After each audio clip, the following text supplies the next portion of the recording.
नमस्कार दर्शक बंधु एबे आसला स्कूल हेची छुट्टी तो चलतु पूरा डिटेल सहित जानिबा राज्य सरकार स्कूल छुट्टी पे आउ कौन नुआ डिक्लेयर आनिछंती ता सहित मते जानिया खरा तापमात्रा जो स्कूल केते दिन छुट्टी रहबो पूरा डिटेल सहित जानिया हमें एई वीडियो माध्यम तो चलतु डे न करी वीडियो को स्टार्ट करिया पूर्व मु कहि रखिबी जदि आपण माने हमर ई चैनल को नुआ आछंती निश्चित भाव में यही चैनल को लाइक करंतु शेयर करंतु और सब्सक्राइब करंतु आ पाखर थे बेल आइकन को ऑलवेज सेट कर रखंतु तो आपण मान तो नियत भाव जानथिबे एबे दिनो दिन तापमात्रा बढ़िबार लगी तो यह आखि आगे रखी राज्य सरकार बहुत बड़ पदक्षेप नहीं आसुँच पदक्षेप ना कौन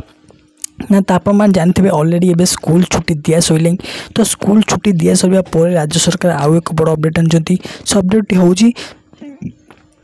जो पुरुष माने कि महिला माने बाहर को बाहर से माने निहाती कम सांगे छता ता सहित पानी बोतल ता सहित ओदा कन्या कि ओदा गामुछा व्यवहार निश्चित भाव में करूँ जहाद्वारा कि से माने टिके खरारु त्राही पाई परिवे ता द्वारा मध्य राज्य सरकार कहते कि जो ग्राम पंचायत प्रत्येक ग्राम पंचायत जल छत्र खोलिया राज्य सरकार आह्वान देइछन्ती प्रत्येक ग्राम पंचायत समस्त जल छत्र खोली सारा लोक मान जो बाहर जाऊँ से मैंने पानी पीके किसी आराम करें तो चलतु आज वीडियो आपको किपर लगे कमेंट निश्चय जनइबे तो आज वीडियो ये जय जगन्नाथ।